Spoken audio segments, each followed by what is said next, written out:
really take note of the words that we sing? Do we really absorb those words? The choir of prayer says, help me please, Estelle. Bless, O Lord, us thy servants who minister in thy temple. Grant that what we sing with our lips, we may believe in our hearts.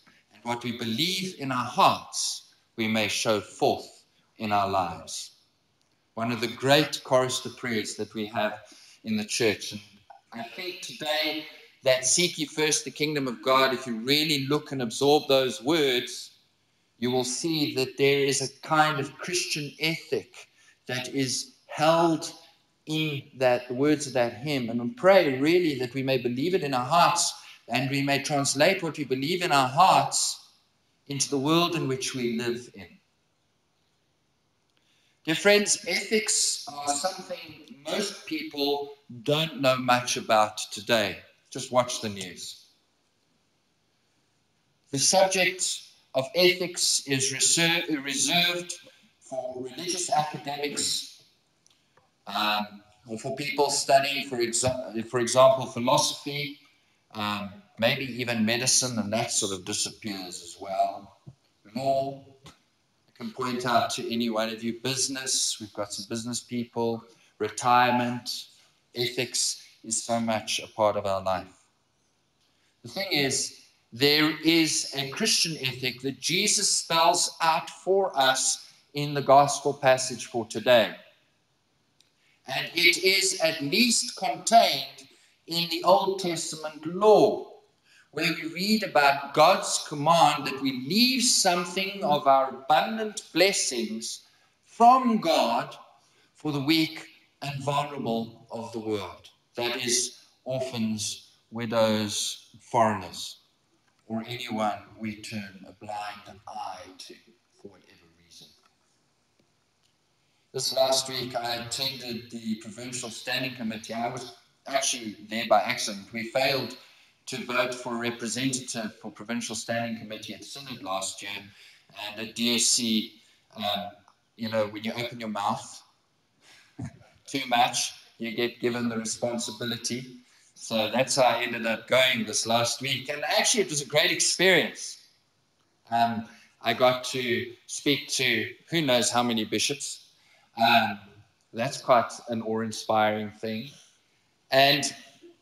But one of the things, the resolution, they do all the talking before, and then they do the resolutions at the end. So Friday afternoon, rushing through. My 2 questions didn't get answered because of the resolutions.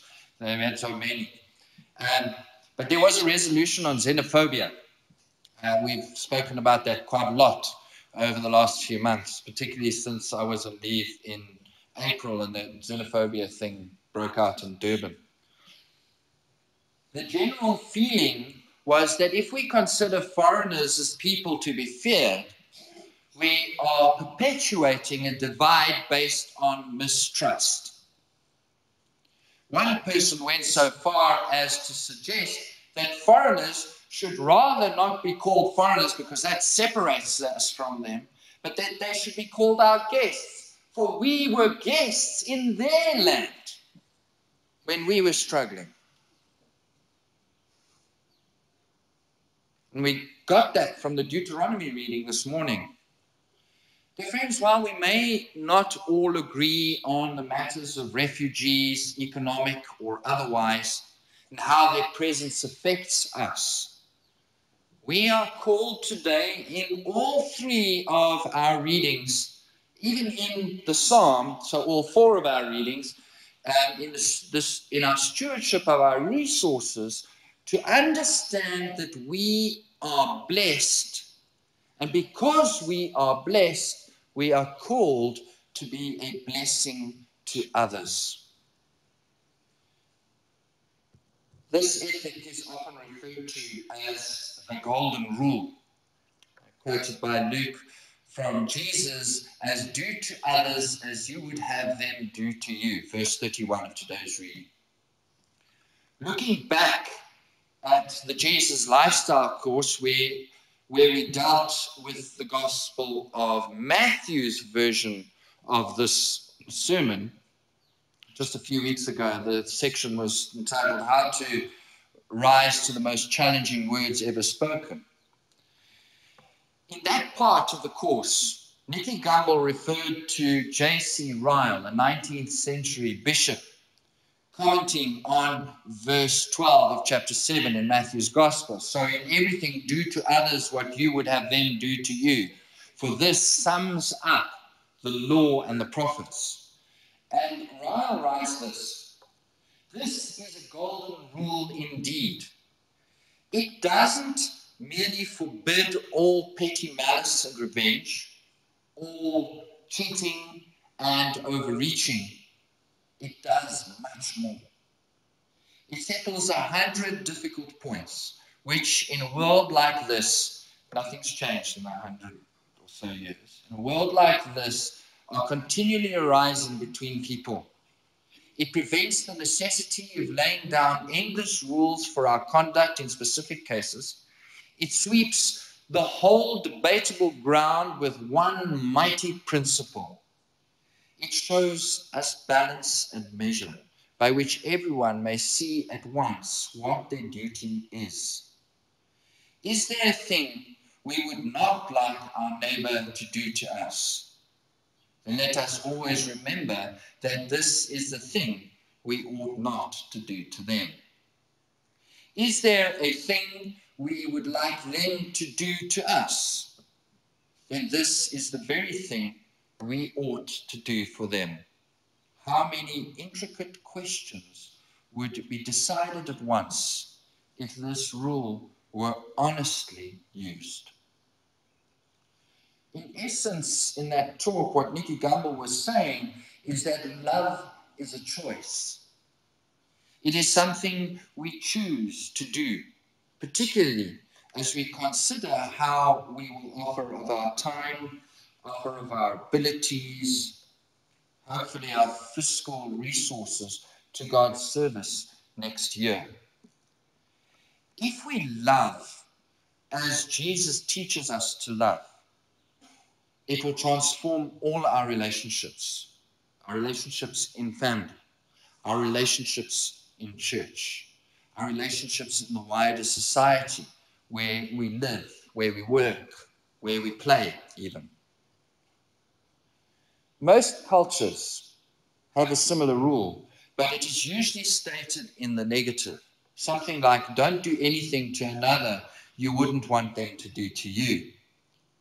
In other words, the rule is a restraint. The version that we get from both Matthew and Luke that Jesus gives demands of us action. It's a good thing that we're leaving this banner up there. Demands action, not apathy, which seems to be our thing at the moment. Jesus tells us to initiate good, even and perhaps especially where it appears to be undeserved. Jesus continues by saying that God behaves this way, and therefore, in response to God's love and graciousness towards us, we are to do the same. We are to do as God. That's why Jesus can say, be perfect as your heavenly Father is perfect. In our actions, we are not being compared to our neighbor. We are being compared to our Creator. The background for this is a standard of loving that desires the best possible outcome for God's people, and in fact, everyone we encounter on a daily basis. Now, there are countless stories about the standard that describe the best in human nature, and I have a few. One story is about a woman who grew up in difficult circumstances, and as an adult, because of those circumstances, became wayward and involved in all sorts of things, including prostitution. Her grandmother always believed this woman had great potential, and in her will, in a testament, she left money in a trust so that her granddaughter could receive an education. Now, the grandmother's church administered the trust and saw to it that this woman was educated. Later, her granddaughter became a great student, an excellent attorney, and eventually a judge. As a judge, this woman, this granddaughter, often had to deal with cases similar to her own. And because of that, she practiced justice that contained mercy. And the result of that was that many people who appeared before her were redeemed from their lives, their wayward lives. There's another story of an elderly man, just so we get gender equity here. An elderly man spent much of his money he had earned in his lifetime enabling troubled young people to learn to fly. He felt if they could master that skill, their self-esteem would increase and they would take more responsibility for their lives. He also sent several young men to trade school and to colleges, all anonymously, of course, believing that an education and skills for living could turn their lives around. And in most cases, it did. That story of the guy on the street corner in Johannesburg notwithstanding. But what do we do about people who deeply offend us personally? What do we do about them? Jesus starts this section of his sermon by saying, love your enemies. Do good to those who hate you. This is where it really does get difficult. Here we have to rely on a power other than our own. God, who lets the rain fall equally on the just and unjust, is continually showing us how much we are loved, even though we constantly do things that hurt that relationship. How does one make an act of love to someone who is out to get you? The first action is prayer, and we looked at that aspect last week, a prayer to seek the appropriate way to show love to someone without attempting to make them feel guilty in any way. We cannot control what their response will be, but we certainly can't, proverbially speaking, stack the deck against them. Following the prayer is one thing, but what follows prayer is a deliberate action. And that deliberate action isn't necessarily an anonymous action. Sometimes you actually have to face the real thing. Often the person who wounds us is seeking a way to redress their behavior. We need to understand who is acting against us and see that, ironically, a new possibility for communication is opened between us and our adversaries. And that is the result, that we come together to reconcile. But friends, sometimes there is actually nothing we can do. Any action seems inappropriate, especially when there is a legal matter of a crime committed in which we are the victim and may not be permitted contact with the perpetrator. That difference is where the sacrament of reconciliation, you may know it as the sacrament of confession, can be of great help. Desiring to forgive another as we have ourselves been forgiven for our own hatred and malice helps restore our relationship with God and opens the door for other restorations in turn. An example of this comes out of our not too distant past as a country and as a nation, where victims were viewed as perpetrators and perpetrators felt victimized. It doesn't matter which side we think we are on. The principle of the ethic that Jesus teaches us today remains the same. And I think it is important for us to remember this as we celebrate Heritage Day on Thursday. Spare a thought for this on Thursday. It is a day for more than just sleeping in. It is a day for more than having a braai with friends and family or enjoying some rugby match. It is so much more than that.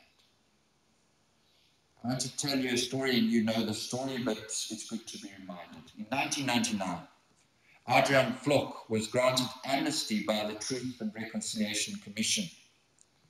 He was the only minister of the apartheid government to have admitted committing crimes, including the bombing of the headquarters of the South African Council of Churches at Courts House and the COSATU trade union headquarters. In 2006, Vlok came forward, remember that's a long time after, with public apologies for a number of acts that he had not disclosed to the TRC, and for which he could therefore be prosecuted. In a dramatic gesture, he washed the feet of Frank Chikane, who, as Secretary General of the South African Council of Churches, had been targeted by Vlok for assassination. Subsequently, Vlok washed the feet of the 10 widows and mothers of the Mamelodi 10, a group of anti-apartheid activists who had been lured to their death by a police informant. On the 17th of August 2007, the High Court in Pretoria handed Vlok a suspended 10-year sentence for his role in the 1989 plot to assassinate Frank Chikane. In 2014, just last year, he publicly called for more apartheid-era perpetrators to come forward and apologize for their actions. Dear friends, perhaps we can't do much for those condemned for such terrible acts. We certainly can't undo those criminal actions. But our attitude puts us in the right place for God's healing work. So whether it is a family or some anonymous criminal action, malice, God's standard remains the same. Our spiritual health and relationship with God depends on us being willing to treat others as we ourselves would be treated. You might say our salvation depends on it. Dear friends, we have been blessed. And so we respond, we are called to respond by being a blessing to others. Amen. Please stand as we